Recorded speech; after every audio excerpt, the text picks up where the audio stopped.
Hello, everybody out there. I see a few of you joining right now. My name is Bob Plankers, and it's been a while since I've been on the vSphere or VMware Cloud channels, the YouTube channels.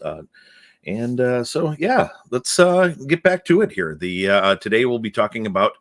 We're doing a live stream, and here, let me get my picture-in-picture going. I've got a fancy black magic switcher here that I like using, and let's get after it here. Talking about building secure workloads, in vSphere and VMware Cloud. These techniques, we rarely talk about these sorts of techniques, and it's a good opportunity to.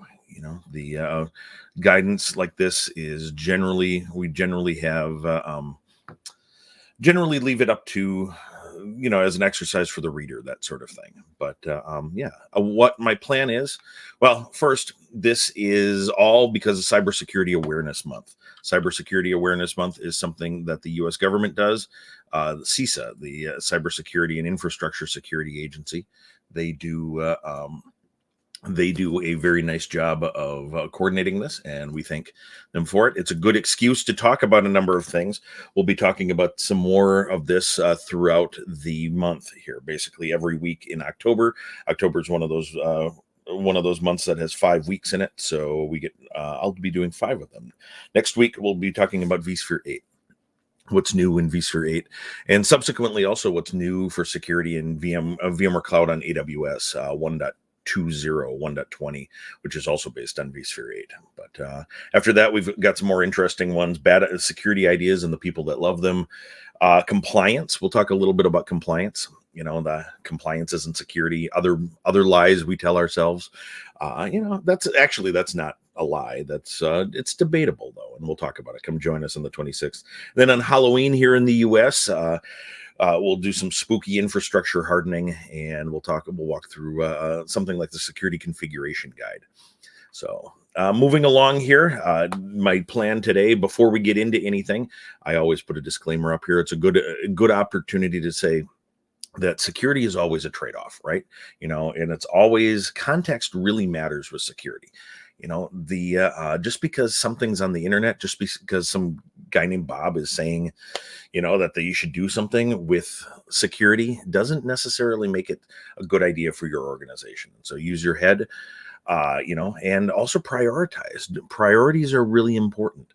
We see a lot of people go down, rabbit holes where they spend a lot of time doing things that really don't matter so much for security, and they don't get to things like patching. I know patching is hard and all of that stuff, but spend some time on it. You have some priorities. Patching is the only way to get rid of a vulnerability, for example. So at any rate, my agenda for today is basically go through a few security. We'll do a little bit of slide work here, go through the security features in vSphere, the stuff that we're going to talk about and enable. Then I'm going to do something that I rarely do, which is live demos. If you're watching this after the fact, it clearly won't be live, but something could go wrong, whatever. It'll be a little bit like a cooking show. I'll skip ahead a little bit, but I want to set the foundations for building new templates. How do we do that securely?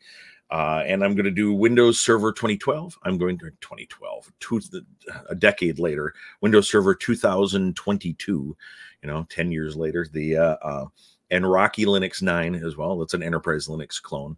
No offense to any Ubuntu fans or anybody out there. The techniques are the same, basically. And so I'm more of an enterprise Linux person historically, so I use what I know. After that, the last half is my running joke in the slide goes, the hardening and cleanup. I don't know if I just heard of the 90-90 rule the other day. Don't know why I hadn't heard of it earlier. The first half of all work takes 90% of the time, and the second half of all the work takes another 90% of the time, that sort of thing. So that corny jokes. Anyhow, I also want to mention that this isn't a complete guide to securing Windows or Linux. I'm not going to get super far in depth in Windows Server. I'm not going to get super far in depth in Linux. There's a million things you can do. Is it a good idea? it's up to you. But hardening the guest operating systems themselves, that's a whole other topic. And there's a lot of information out on the internet for that. CIS, the Center for Internet Security, has got some great guides for that sort of thing. So I'll leave that to you. I really want to just set the foundation, help you build good foundations for building templates, things like that. As you're building new templates, as you're thinking about deploying new workloads. Before we get too far, hey, if you're on, and we're streaming on a whole bunch of different channels right now, Twitter, LinkedIn, YouTube. I'm looking over here is my screen. If you've got comments, David, thank you for your comment already. Great. Yes. If you've got comments, put them in here and I will see them. I will try to address them as we go. I don't stand on circumstance here. I'll stop and answer questions.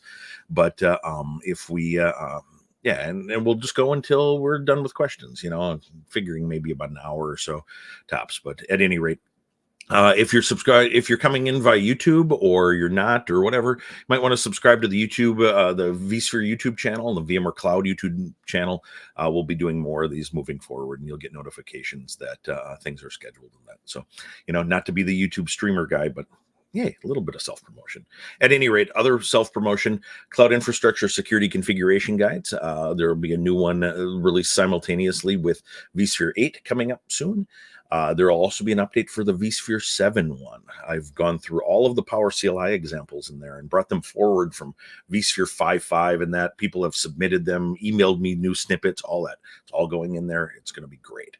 And so we'll see a little bit of that towards the end as we harden. We also have a whole bunch of other things, compliance, ransomware information, security. core.vmware.com is where I'm putting most of my stuff. And so, please do that. And if you do nothing else, if you disconnect immediately after I say this, I will miss you very greatly. And I do appreciate you joining me here. But if you don't do anything else today, make sure you're signed up for the Security Advisory mailing list. I like to joke that it's the most negative mailing list you'll ever be on from VMware. It's just security advisories. We're not going to send you marketing information, none of that stuff. It's just going to be, hey, we've got a problem and you should know about it too. Because there's no way for us to tell just our customers without telling the threat actors, the bad actors, the bad guys of the world. There's no way to tell just the good folks and not the bad folks. So as best we can do, we try to tell both at the same time. So this is a good way to do it. Ends up in your mailbox. You hear about a lot of stuff right away. And that's, and then you can take action. You can decide. So let's get into some of the base features of vSphere itself.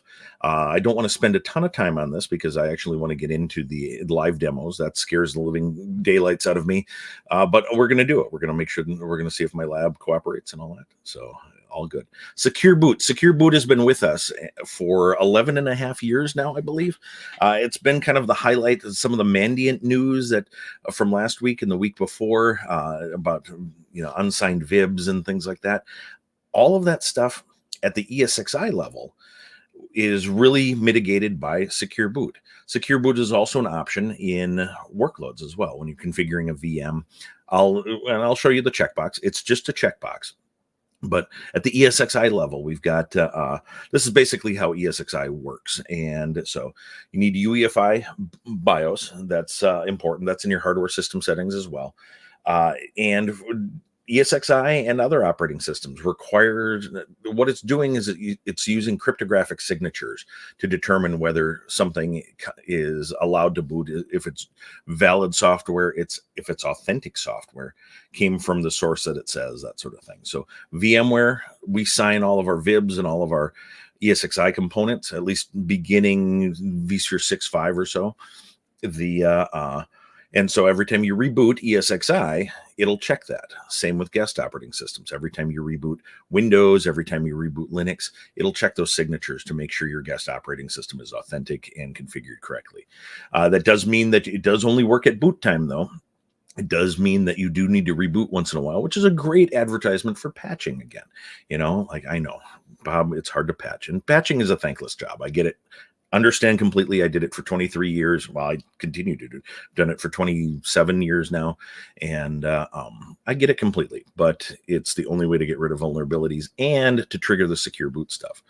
It helps block malware, really, just straight up, and it's important. Other things that we do at the vSphere level, we support SGX, the software guard extensions from Intel, that basically applications can collude with the hardware to keep a secret in memory, and that the guest operating system, ESXi, nothing in between can see into that memory space. And so applications can load sensitive data. They can load code in there, logic into that to operate on that sensitive data. And that support passes through to the VMs and stuff. But we support it. There's some gotchas to these techniques, and we'll talk about that in just a second after we talk about AMD SEVS. vSphere 8 is adding support for multi-socket systems. Prior to this, SGX was only a single socket operation and remote attestation. And so there's some improvements there if you're interested in using it. Of course, there's Intel and then there's AMD, and they have two different ways of dealing with these sorts of things. And so AMD does it a bit differently. Their technology, SEVES. SEV is secure encrypted virtualization. ES is in enhanced state, or encrypted state, I'm sorry. And we got comments out here. Let's see. Any release date? We're not allowed to talk about release dates. I get fired if I say release dates. Soon. We are legally obligated to release it in the same fiscal quarter as we made the announcement in. And so our fiscal year starts February. So that means our quarter 3 ends on Halloween, October 31st. And so it has to be out by then. Just hang tight just a little longer, I assure you. So anyhow, back to SEVES. SEVES is cool. What you're seeing in the slide here is actually a depiction of the protections and the isolation inside of ESXi.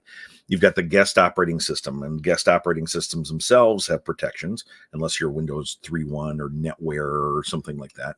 And if you're running those, I would have questions. I'm sure some people are running them still out there. And I won't say that they're supported, but they actually still run, and so anyhow, that runs inside of the VM runtime. The VM runtime and VMX, if you log into ESXi and type PS, you'll see processes there, worlds, and that's the VM runtime. And there's a container runtime as well.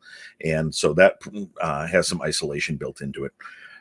Then around that, in vSphere 7, we added a sandbox. The sandbox itself helps protect the VM runtime. We've noticed that sometimes attackers find ways out of the VM runtime. Those are known as VM escapes. And they're infrequent, but they're a really big deal, because all of a sudden when you've got an attacker that can get into the hypervisor directly, that's not good. That's the enemy is behind your defenses all of a sudden. Not cool. And so what we did, we added a sandbox to it. The sandbox watches all the system calls being made by the VM runtime. And if it tries to do anything that isn't allowed, shuts it all down, throws some alarms, shuts it down, that sort of thing. And so it's nice. We participate in a number of hacking contests in Pwn to Own, CanSec West, Tianfu Cup, where security researchers will demonstrate a vulnerability to us, and we will pay them for it. We'll buy it from them. And we often invite them to speak to us afterwards, talk to our engineering staff. It's fun for them, fun for us. We get to learn and pick each other's brains, that sort of thing. And inevitably, they always tell us they hate the sandbox, and we appreciate that feedback. I'm glad attackers hate the sandbox. At any rate, after that, it's ESXi, and all of those protections are per VM, as you can see here. So what AMD goes and does, oops, I lost my screen here. There we go. What they have done, they've added a secure processor, or what they call a secure processor, to their AMD EPYC CPUs. And what it is, it's actually an ARM CPU on the same die as their x64 chips, and that's kind of fun. The secure processor, it's not fast. It doesn't need to be fast. It just takes care of security. And so if you've got a guest operating system that supports, and hardware that supports SEVES, the two of them can get together. And the secure processor will issue it an encryption key, and then it'll encrypt all of memory and also the register state inside of a CPU. And that's a really powerful thing, because if there's a CPU vulnerability or somebody gets access to be able to read memory or whatever, all they're going to get back is ciphertext. And they're just going to get the encrypted data back, and that's perfect. We don't want that's the whole point of encryption is to keep our data, ensure confidentiality, right? If we're talking about confidentiality, integrity, availability, the CIA triad. And so, yeah, it's not an all or nothing sort of thing. Neither is SGX for that matter. It's that's per application. This is per guest operating system, and so the applications don't even know it's happening.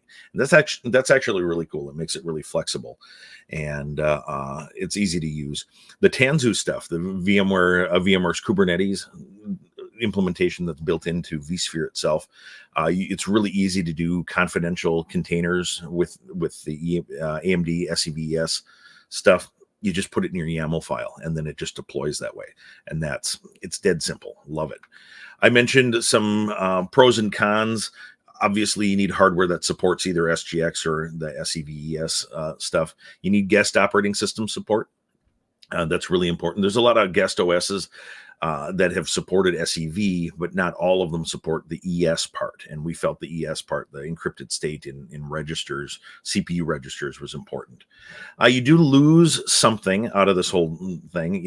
Anytime you're keeping secrets from the hypervisor, you lose the ability to do vMotion and memory snapshots, hot add, suspend, resume, fault tolerance. I'll just read the thing. Guest integrity cloning, that sort of thing. Hot cloning. You can still do cold cloning with SEVES, but actually SGX, you lose not just hot vMotion, but also cold vMotion as well. And so that's something important to keep. But it's fairly easy to enable. SGX has got a different process than AMD's setup. On the AMD side of things, the workloads gain protections without having to be modified, and that's really nice. I will not be demonstrating this today. I don't have hardware that supports it. If anybody out there works for AMD, I'd be glad to take some hardware in, but my lab is good for now. What I do want to talk about today, and what I will demonstrate when we build our Windows Server 20, God, I want to say 2012. I've been talking about 2012 with Cypher suites lately because of vSphere 8. It still needs support for ciphers that are compatible with 2012. And so that's why it's on my mind. But 2022, when we build that, we will enable VBS. And VBS is what enables, it's Microsoft's term, virtualization-based security. Sometimes you see it as HVCI as well, Hypervisor code integrity. And, there's a couple of different terms in use for it. Other terms, device guard, credential guard. And it works when you enable it in vSphere. It works exactly the way it does on physical Windows systems. So if you've got a physical piece of hardware, and VBS the hardware supports it, which pretty much everything does at this point. It's just group policy settings, and we'll go through and we'll turn those on, group policy settings, and then you reboot. It works well with VTPM. It does not require VTPMs, but it will work with it. It'll often flag that, hey, you don't have a VTPM, and so it's yeah, at any rate. Let's see. David is commenting. Oh, okay. Yeah, we'll be available by October 28th. Yeah, that's the end of the quarter, that sort of thing. So VBS, the way VBS works is that normally you've just got Windows running inside of the guest on top of ESXi, but it actually nests Hyper-V in there. And so when you turn on the flags to enable device guard, credential guard, it creates a separate, it enables Hyper-V. You don't have to install Hyper-V or anything. It'll take care of it for itself. And so if you are reading instructions from a blogger or whatever, and this has got nothing to do, bloggers are great, but content is sometimes old. Look at it. If it's saying that you need to install Hyper-V, go find better documentation, more new documentation for that. But it basically creates a separate secure enclave there, that security subsystem, and then isolates the two. So that it's using its own hypervisor to do that. And so that's nested hypervisors. These are also the functions that you would turn on if you wanted to run ESXi as a nested hypervisor. We don't support it, we don't support it just because people would do crazy things with it. But all of the hands-on labs use nested ESXi. A lot of our testing does. Not all of my testing, most of my testing is on nested ESXi, and that could be a good test environment for you as well. But so that's how you do it. The nested hypervisors, VBS is nested hypervisors. We're really proud of the performance that we get out of it. We've worked really hard to optimize it and get and work with Microsoft and Intel and AMD to make it as best as it can be. Newer hardware is really best.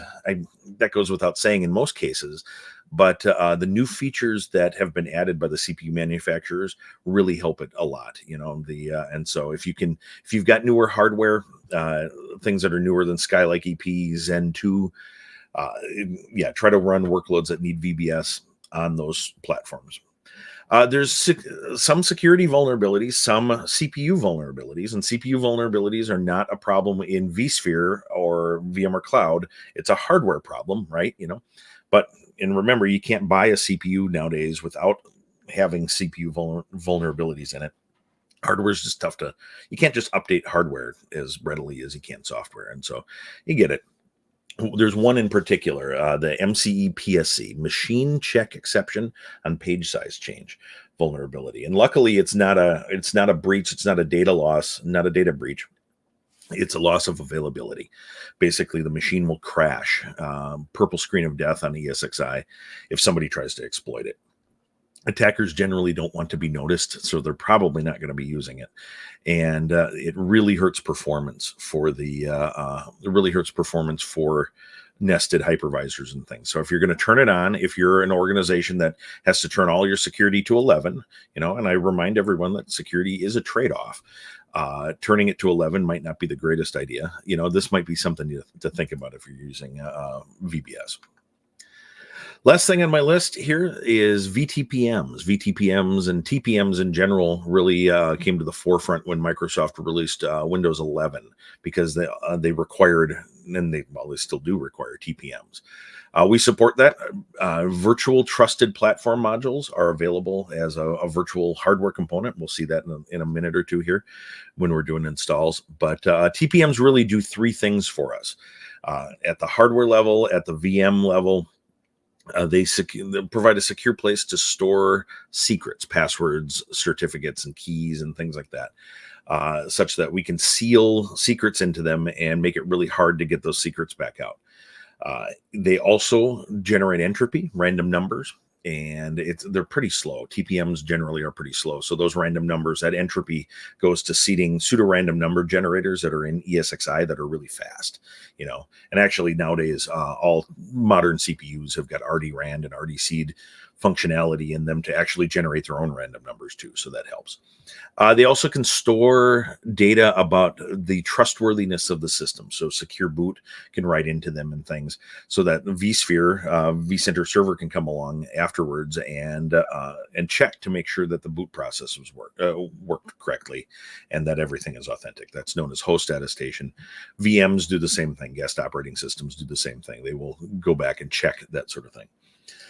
Let's see, we've got some questions coming in. Any benefits to have encryption with vSAN, SPBM, and Secure Boot, or the combined Secure Boot, VBS, and SGX is enough? Generally, people actually don't use SGX that often.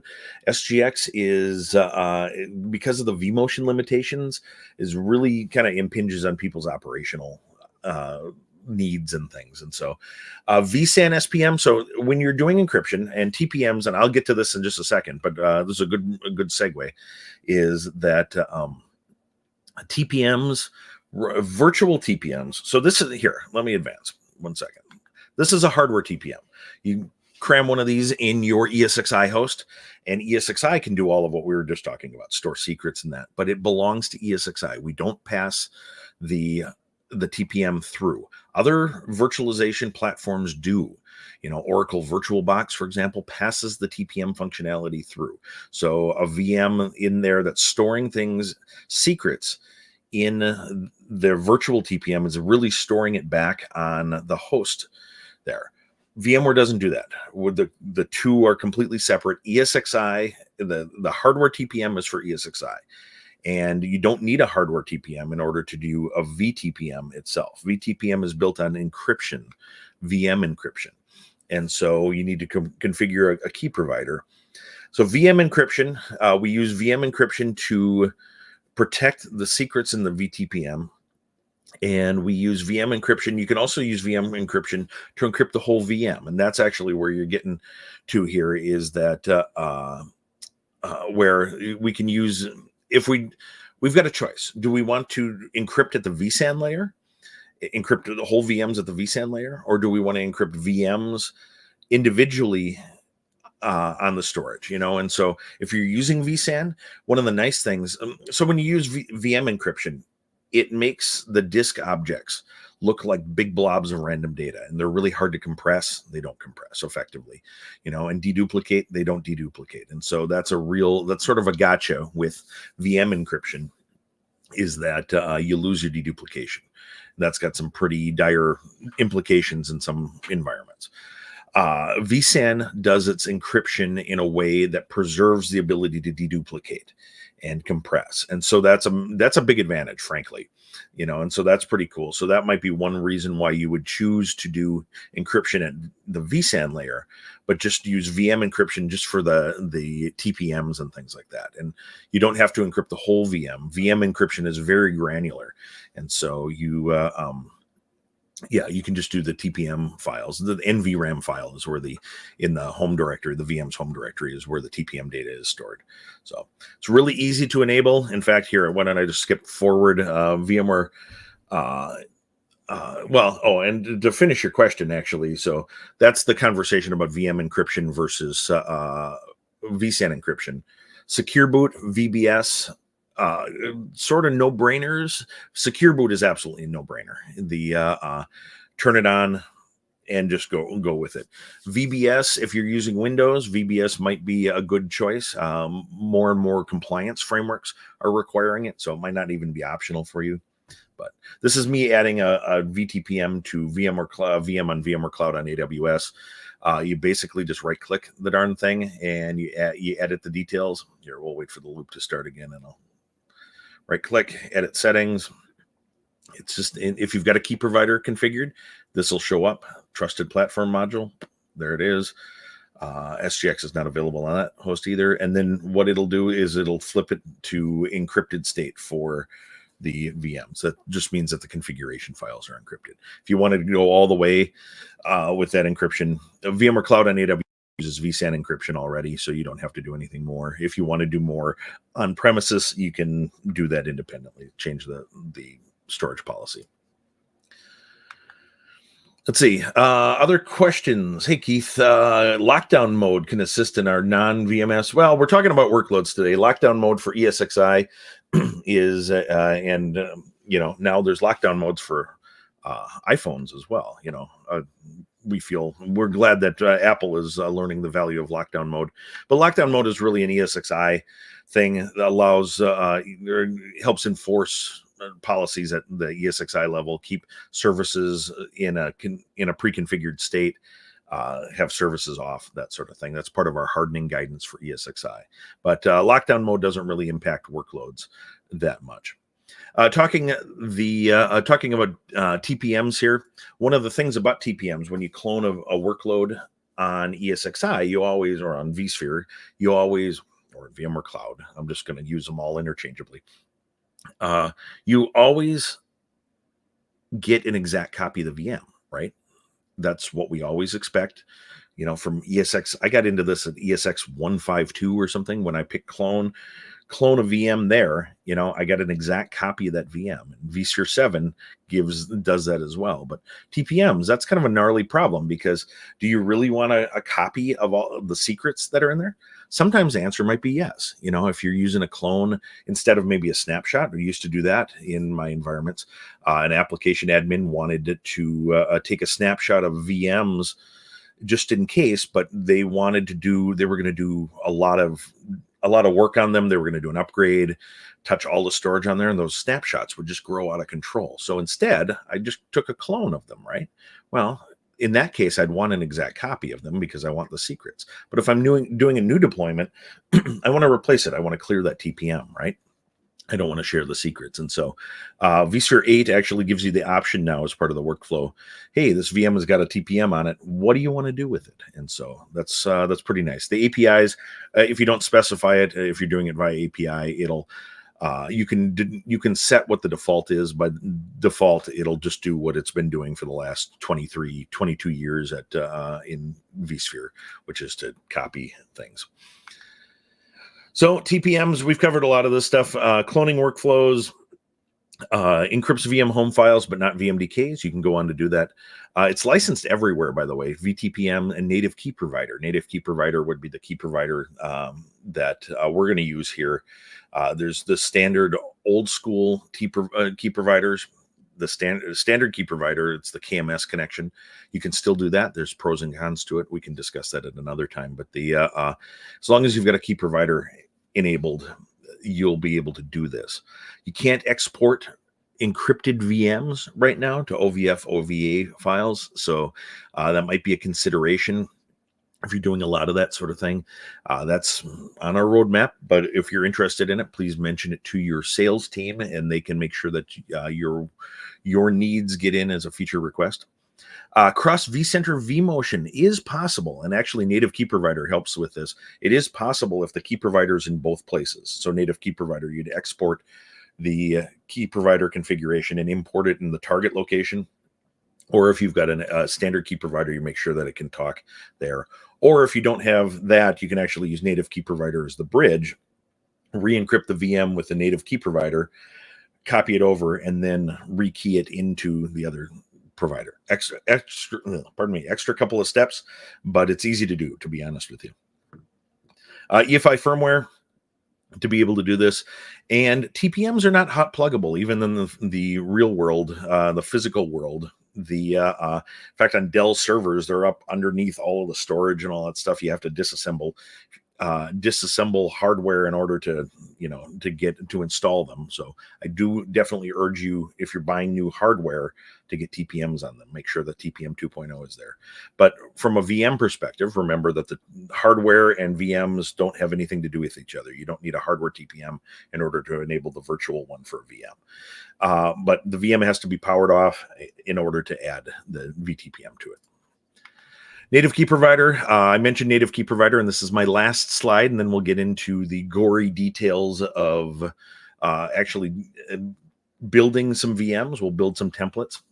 I'll walk you through my process that I've been using for years, and my process based on some of my own stuff. And a guy named Michael White, actually, he passed away this last year, and he had a lot of information out on the internet, part of the greater VMware community, and that we miss him greatly, but some of his advice as well. And so this is me configuring native key provider. It's really easy right here. I had to give it a name, and now I'm backing up. You have to back up the key, the primary key for it, and I'm giving it a password, whether you do or not. Again, all about context. In my previous lives, I probably wouldn't have actually given it a password, because I had a secure place to store this data, so that in case of fire or other disaster or whatever, whoever was still alive or around, a password like this, you have to manage that password then.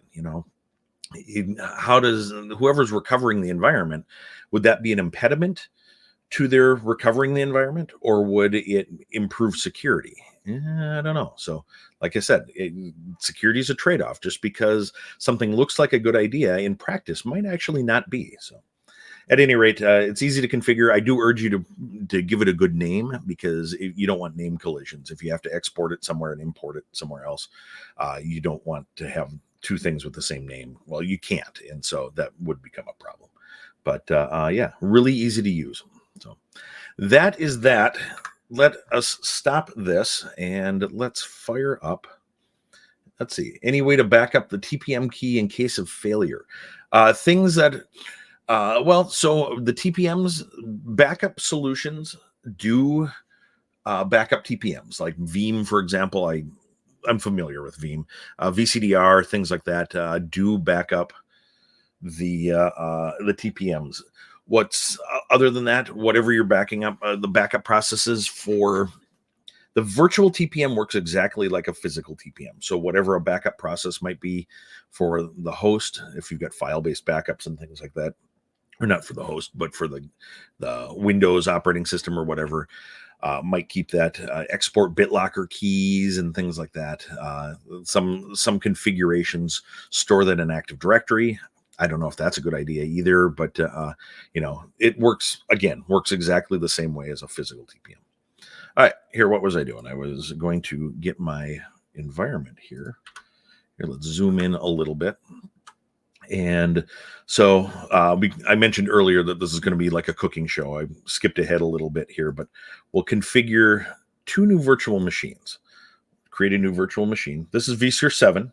It's not appreciably different in vSphere 8, but vSphere 8 is not quite out yet. So all of this will be, oops. Now I'm 2 decades back there, and we'll call it 01. I'll put it in my cluster here. I'll put it on my vSAN. I don't need to encrypt the virtual machine here. That would do this. That would encrypt the storage. I will add a VTPM here to it in a minute here. Hardware version 19. I'll just use the latest one. It's a good idea. You can use the latest one you can. The hardware version 13 and newer have got a lot of changes in it for performance, and the later ones here also have like vNuma. vSphere 8 is going to have hardware version 20 with new NUMA settings and performance. The performance always gets better with these and the capabilities. So use the latest one you can. Think about DR environments and that. If you're still running some 6.5 somewhere or 6.7, please update that. But you might need to choose one of those things. But if the VM's only going to live on 7 or newer, 19 is a good choice right now. Then guest OS family, pretty straightforward. 2022. If you're using older versions of hardware, you won't get the 2022 option. You'll only get 2019 and newer. So you can choose that. Enable Windows virtualization-based security. This adds the virtual hardware that will support it. You still, as the tooltip here or whatever says, you still need to enable it in the guest OS itself. So we'll do that in a little bit. Then you can customize hardware. I'm going to leave this here and just go ahead and add it. Pick the drive size that you want. Some of the details there.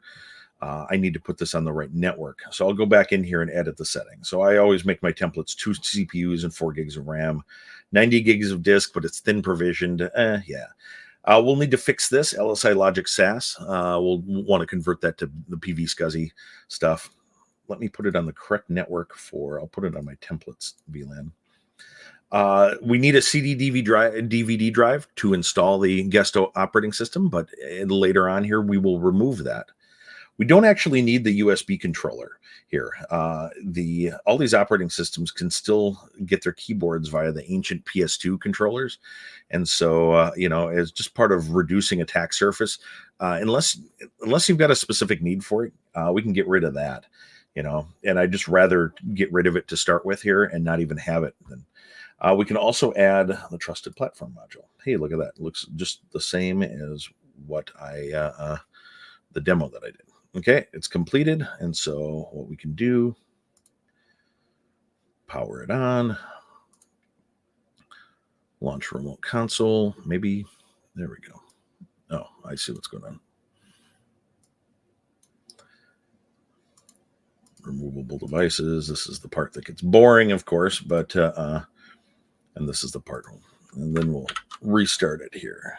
Press any key to boot from CD DVD. Ta-da, cool. Let's go back over here and we'll do, the process is basically the same for Rocky Linux. We'll walk through it just for the, I always name my templates. Rocky 9.1, I give it a serial number because your templates will change. You probably want to do some version control on your templates. And add it here. We won't encrypt it there. This one, Linux, we're going to cheat and pick Red Hat Enterprise Linux 9. Sorry, Red Hat. And there we go. So I always do 2 and 4 here. New hard disk, I'll say 50. This is really up to you. This is, what's going to be a nice flexible number here. I'll put it on a template my template thing, same sort of deal here. Security devices, whether you want to add a VTPM to Linux or not, up to you. If you've got an application that needs it, Linux operating systems tend not to use them natively. And so you can decide whether you want to do that. You can always add it later too. Not that big of a deal. I'm going to leave it off this one because I'm not going to need it. And it doesn't have the USB in here, which is good. So that's easy enough. We can boot Rocky Linux on here. We'll fire this up.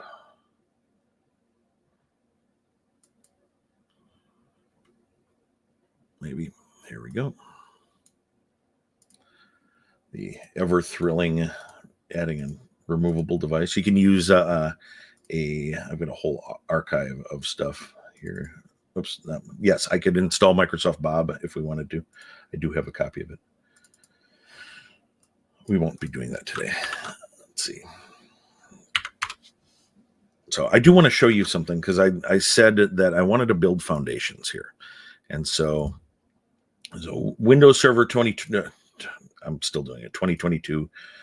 Pretty straightforward. You just run the setup, that sort of thing. The here, making sure that this is outside of my thing. We're just booting Linux, Windows. I always pick the desktop experience. You can still do all the scripting and all that stuff with the desktop experience, but it's just a little more friendly and a little less confusing, and it doesn't take up that much more space. Really up to you, but I always pick desktop experience myself.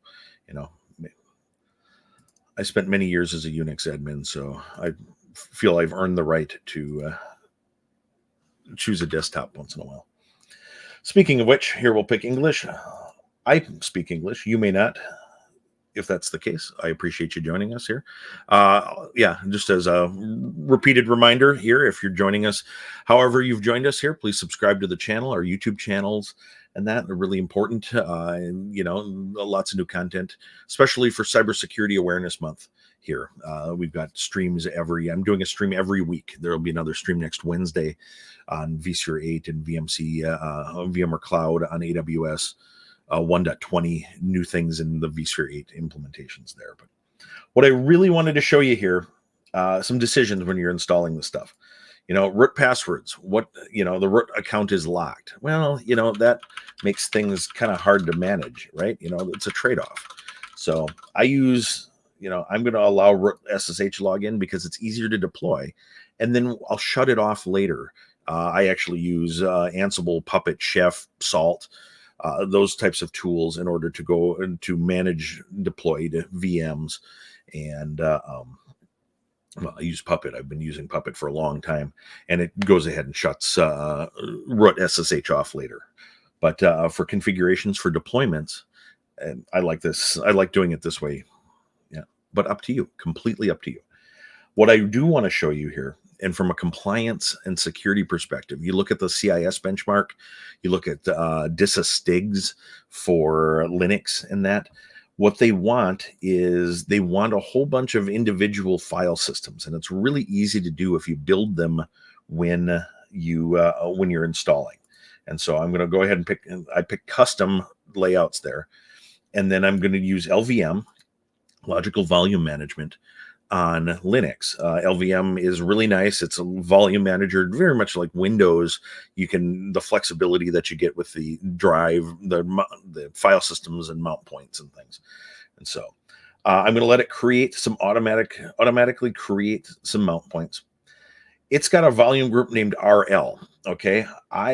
For years, whatever I created a long time ago, always had the volume group name volume 00, and so I actually change it so that it's the same as all of the rest of my stuff, and that's up to you. But RL is Rocky Linux specific. If you want to act across all your fleet, you know, this might be something that you want to change there. I don't like having root have that much space because logical volume management, I can just extend it as I want. So here, let's take a look. I'll take a look at what I've got. I've been copying my deployment sizes for years here. I cheat like that. You know, I'm an old school sysadmin. I did something 10 years ago and I'm still doing it. Let's see, 3 gigs. We'll make it 3 gigabytes, or I guess that's 2.79 gigabytes or whatever. I don't like those units, but I'm not going to argue too much against them. Boot is a good amount. Swap. What do you want to do for swap? A VM that's swapping is probably a bad idea. And not going to be too helpful. But workloads need a little bit of swap, so I'm going to set that to 2 gigs. I guess I could set it to 2 gigabytes. I just feel silly saying that.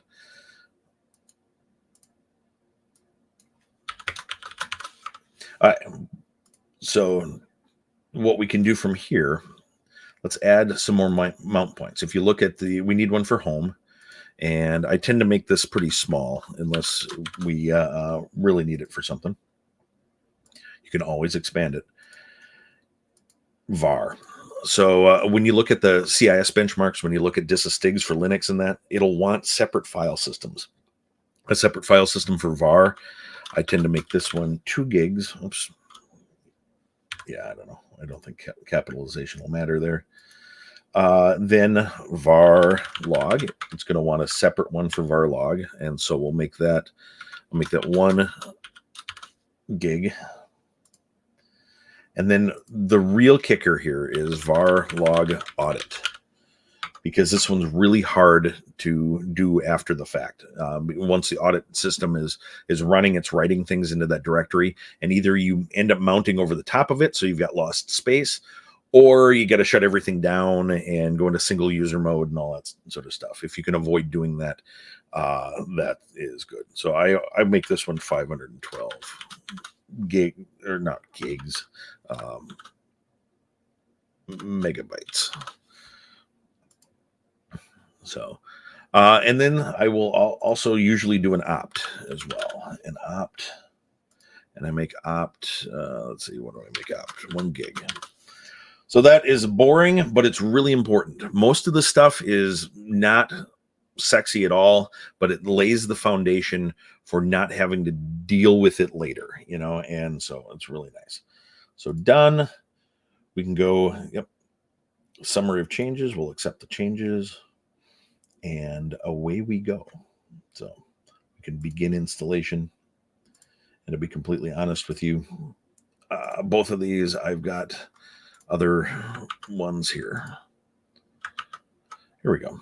So, like I said, I had skipped ahead a little bit. And so we've got Rocky Linux. It's connecting. And we can log in as root. Maybe. If I click it. Ever notice you can't type when people are watching you? Yeah, like that.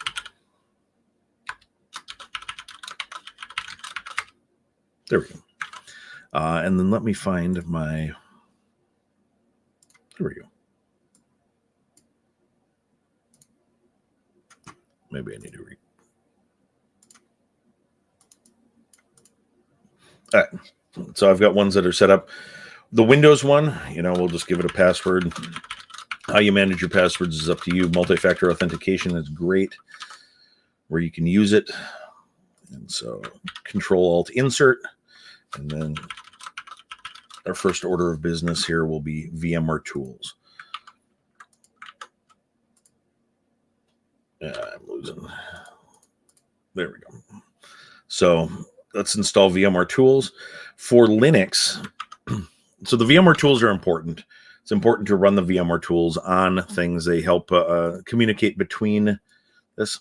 Yeah, do you want my PC to be discoverable? No, that doesn't sound like a great idea. And so on Linux here, we'll use the OpenVM tools. Oops, I can't just yum it. Install open. Yes, I would like all of that stuff. And so that'll install that and make it manageable. Here, it's prompting to accept a signing key. You can see we've got all of our file systems, like var log audit. There we go. Audit log and things like that. and we can configure that later. But yeah, this VM, the Linux VM, is actually pretty close to being done at this point. You know, I really wanted to show the file system side of things. For the Windows side of things, we've got some more work needed. So activation, we'll worry about that some other time. Microsoft recommends that you enable the VBS stuff as soon as you can in order to, it doesn't automatically copy secrets between the, when you create that, when you enable Credential Guard, it does, and it creates that secure enclave, it doesn't copy secrets automatically over there. So they recommend that you turn it on as soon as you can. So we'll go ahead and do that. I will, what is it? GP edit. Go in here, GP edit, and actually, I can never remember quite where it is. So you folks probably actually know better where it is. But here, let me flip back here. Computer configuration, administrative templates. Oh, there we go. System, device guard. Oh, that was tricky. Turn on VBS. Look at that. Enabled. And then you can pick what you want here. Do you want secure boot and DMA protection? That, yep, we'll do that. UEFI lock. Basically, if you don't use UEFI lock, it can be disabled remotely. That might be flexible for you. It also means an attacker could disable it remotely. We'll turn it on with UEFI lock. Credential Guard, same thing. Secure launch. Secure launch, I think, is probably a good idea. We'll enable that as well. And this is scrolled past the okie doke. We need to restart then. Oh, actually, I need to do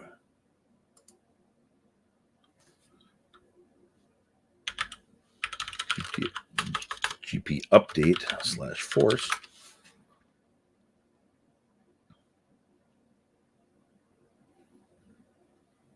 And now we can reboot. Maybe. Restart. Cool.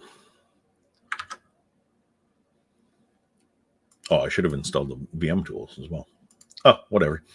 While we're doing this, one of the other things that we can do here. So guest operating system, the tools are not running yet. So we'll go in there and we'll shut that fellow down, and we'll do a little bit of cleanup on the VM side of things. So sorry for the back and forth here, but I'm trying to save a little bit of time. So we'll leave that open. What we can do, edit settings. No, we're not going to, you might not, but if you're not going to use a CD DVD, you think about getting rid of it. Pair virtualized device there. Let's see, let's make sure the network adapter is a VMX-Net 3. That stuff is supported natively in the Linux kernels, so that yeah, we can install by default. That's really nice.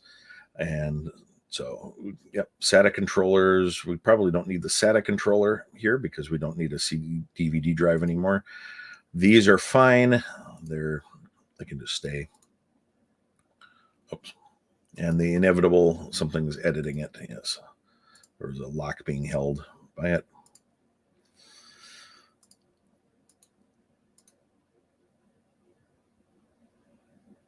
There we go. So the other thing that I want to do is I want to look at the security configuration guide. And so when you go to and grab the security configuration guide, there's a VM hardware tab. And you can sort by some of these columns. Modify is one. So yeah, the recommendation, basically, what do we recommend here to do? You know, is this the default? Moving forward, basically, if the default is also our suggested value, we're going to recommend to you that you don't even manage it. You know, like the platform is secure as it is. vSphere 8 really cuts down on a lot of this stuff. There's really only 4 things at vSphere 8 that you're going to need to care about here. So we're dealing with vSphere 7, so there's a few more things. But let me select the modify one here and things that need to be modified. Non-essential 3D features. Okay, let's take a look at that. The edit. And that's in, okay, well, here we can just walk through. So that's okay. Remote console, guest OS lock. So when somebody logs out of the guest or closes the remote console, it'll lock the operating system. Maximum number of sessions. We recommend setting this much lower. We say one.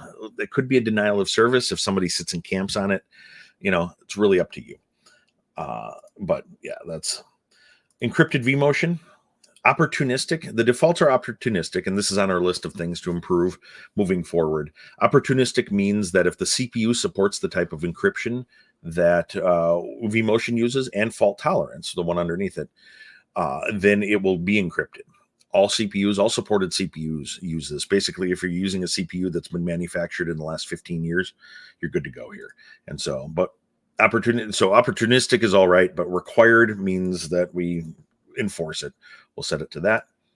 Power management. Now, we don't make a security recommendation here, but I've always enjoyed just saying, if you're going to put the VM to sleep, why don't you suspend it as well? That way we can tell what's going on. VMware tools. So patching VMware tools is important. I always use this, the check and upgrade before power on. You're probably going to be different. If you've got a way of patching that and deploying new VMware tools versions, I would suggest doing that, but that's completely up to you. Synchronizing time, configuring the VM to use NTP is important so that it's standalone. But startup and resume, it's recommended that you let it synchronize the time. And so don't do the periodically one here. Boot options, EFI, secure boot, that was set by default. Boot delay, I always like setting it to 10,000 milliseconds, 10 seconds, just so that sometimes that console connection takes a couple seconds. You won't have to reboot there. Advanced settings, if you want. The logging and things. Latency sensitivity, basically, if you set it to high, it actually deprioritizes everything else in the box. Latency sensitivity, there's actually a really good talk about these latency sensitivity settings and that the extreme performance, vSphere performance talk that was at VMware Explorer this year. Valentin and Mark from the performance group, they're funny. Actually, they're really funny. And the whole first 5 minutes of the presentation is about the spelling of VMware, actually.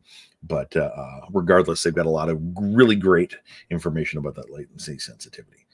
So we'll do that. The 3D features. I was going to do 3D features and virtual hardware, video card here. Enable 3D support. Make sure that's unchecked, that sort of thing. So that's one item. Fault tolerance is encrypted. We just did that. So there's an advanced setting here. Limit console connections. We just did that. Log retention. That's an advanced setting, and we can set that in a second here. Log rotation size. That's an advanced setting. These are set correctly. They're not bad right now, but they're set to the recommended values in vSphere 8, so that'll be nice. Remove unnecessary devices. Hey, we just did that. We got rid of the CD-ROM. We got rid of the USB controller, that sort of thing. Opportunistic vMotion encryption, VMRC lock. Okay, so we need to do a couple of advanced settings, and for that I like Power CLI. So am I connected? I am connected. Look at that. So my examples here, if I set VM to be template Rocky 902. And actually, it occurs to me that I probably need to have the VM off. Oh, it is off. Look at that. I've gotten ahead of myself. What we can do, let's see, which one am I looking? I'll just do one of them here. Copy. Let's see, do I get hey, look at that. So, no. All right, well. Here, let's take a look at the very least, we can set it manually.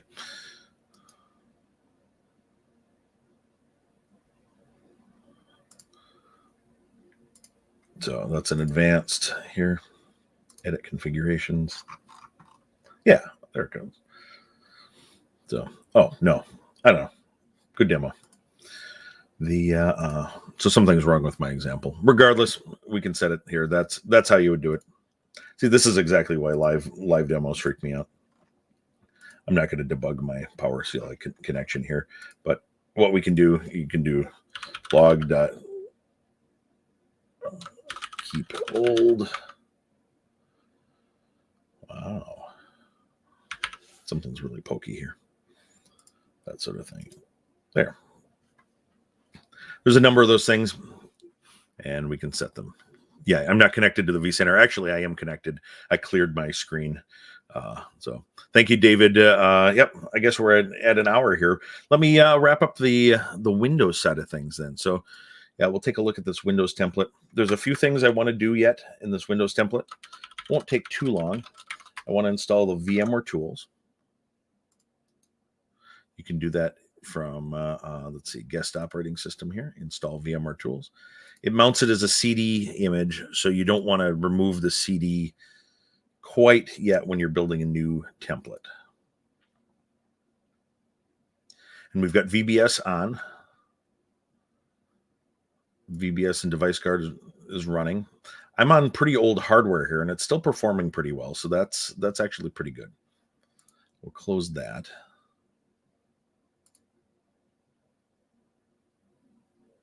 Maybe.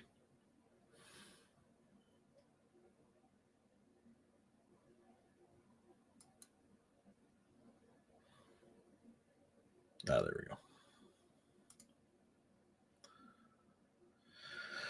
So setup. Run the setup here.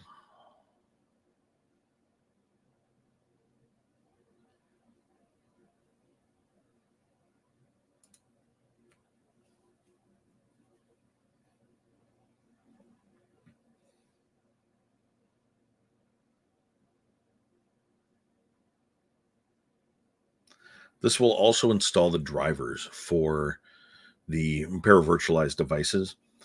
The drivers for the para-virtualized devices also come down through Windows Update. So you can add them to your WSUS servers. You can do all kinds of stuff. I'm going to do custom here. We rarely walk through all these options. Let's see. Carbon black helper. I'm not going to do carbon black on this particular VM. Performance logging. The time provider, if you're using precision time protocol in ESXi, this allows it to synchronize with the ESXi PTP implementation on a really low latency connection. And so if you're doing PTP, that's pretty cool. Salt minions. The Salt is an automation tool that is part of our management tool suite in that. Yeah, I can leave it on here. I'm actually not going to install it. I'm not using it right here, right now. If you're using it or thinking about using it, you can go ahead and do that. You know, introspection, service discovery.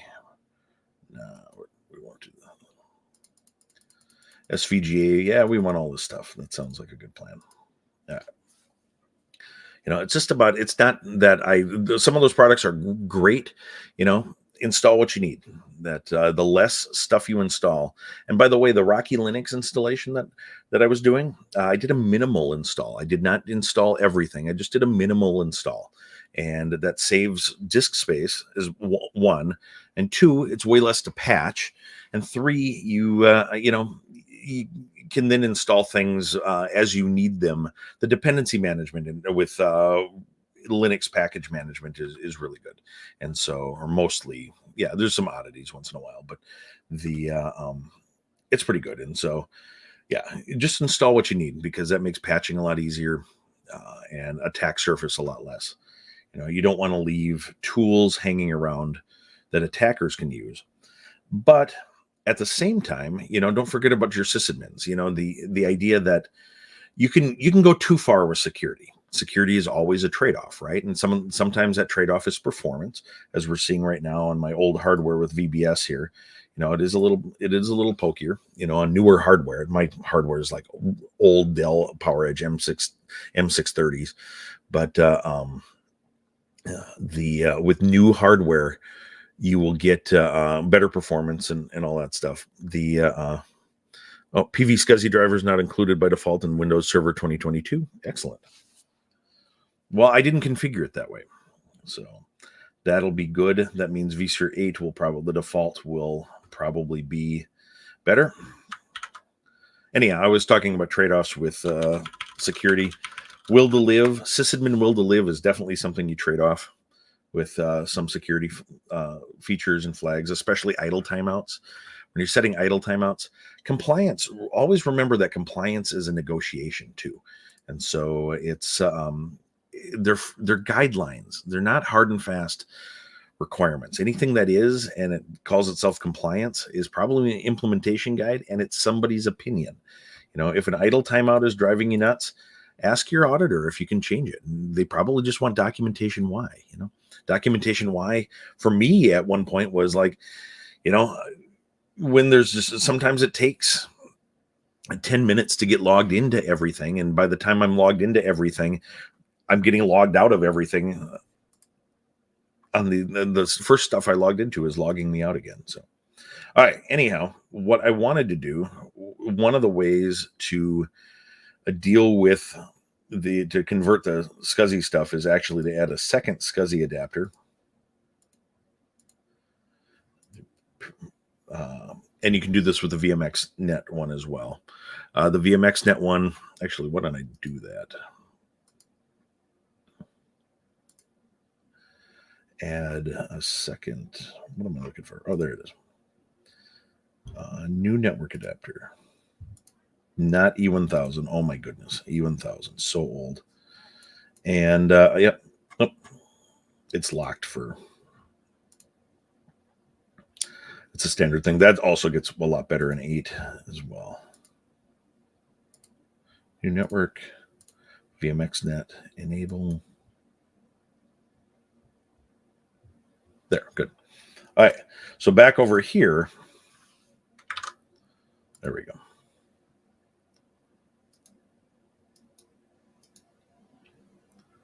Device manager.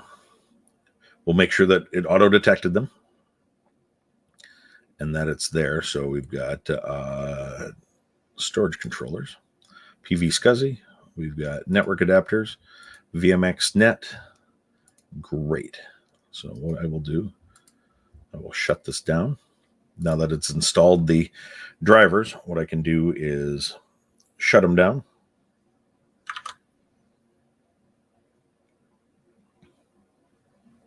Go back to my,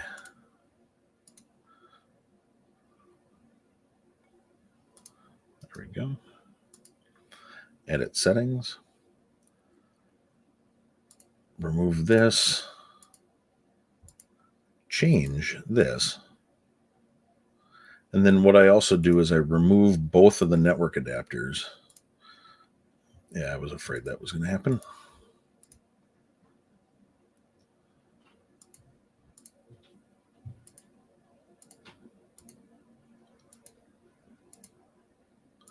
I'll remove both of the network adapters, and then I'll go back and add one again here so that it's add new device, network adapter.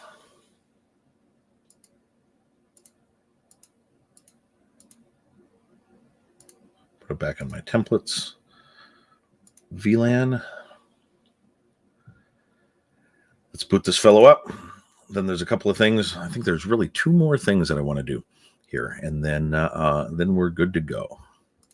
I really appreciate you folks sticking around. If you've got other questions, put them out in the comments. I'm getting most questions through YouTube, so if you've asked a question on one of the other services and I'm not seeing it, I'm sorry about that, and I will check it out. But I don't know. I always wonder if when I'm only getting questions through one method or whatever, if everyone's seeing everything. All right, so we've got this. What we can do is you'll need to if you've got a static IP or whatever, you'd need to reconfigure the IP addresses and the network settings.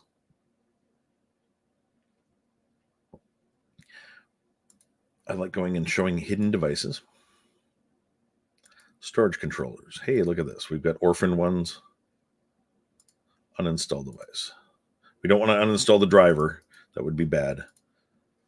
But that would impact our normal operations here. We can take a look at, do we have any other orphaned stuff? We don't have. Oh, actually, I didn't clean this VM up in that regard yet, did I? Well, whatever. The network adapters, you've got a bunch of other network adapters here. We'll get rid of the old ones.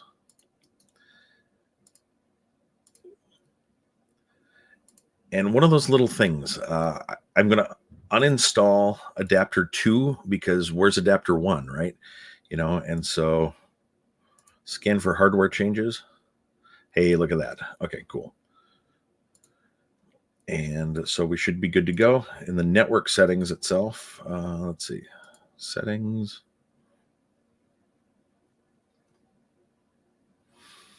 Oh, I tell you, there we go.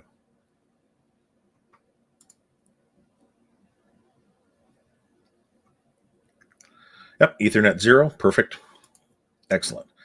I like just having nice clean, especially for a template. And nice and clean. We can patch it now. I'd probably want to go and remove that CD-ROM drive if I'm not using it, and do the other hardening things. I do want to show you the one other thing for guest inside the guest OS. There's guidance in the security configuration guide for inside the guest operating system, and I try not to talk too much about the guest operating system itself, but there's a couple of things that you might want to consider. I'm not going to turn them on a template because I just turn them on after the fact.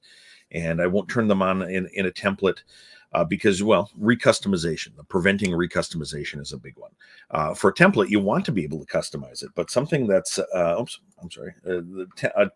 something that's actually not a template, that's a deployed workload, you probably don't want to allow it to be recustomized again at some point. And so you can actually put in the tools.conf file. There's options to disable the customizations there, the recustomization. You should definitely think about doing that. Virtual hardware tools are updated, recustomization, use secure boot. We've done all of that sort of stuff. And so that's an important thing. There are also some other flags that we don't actually put in the security configuration guide that control access between the ability to use invoke script, for example, if you don't want the environment to be able to, vSphere admin to be able to run a script on the VMs. Keep in mind that in order to do that, the vSphere admin will need credentials on the guest operating system in order to do that. But you can shut that off completely if you wanted to. There's parameters to do so. The documentation for VMware tools actually has all of that stuff. You might ask, why don't we list them here? They impact a bunch of the functionality that you get with VROPs and VCDR and a lot of stuff. And so it's a trade-off. Again, security is always a trade-off. And part of our security baseline, we like to make those processes secure, but also have them enabled because they add value. So you can make your own decisions. There's also ways to disable network booting in VMs and things. The boot options, boot options, advanced parameter, for example, that you could say, I don't want this VM to be able to network boot. And so it'll shut that off in the UEFI firmware, that sort of thing. So I think that's all I wanted to show you. You know, from here, I would probably do a bunch of, customizations in here. I would go into settings and figure out in system here. I think it's system about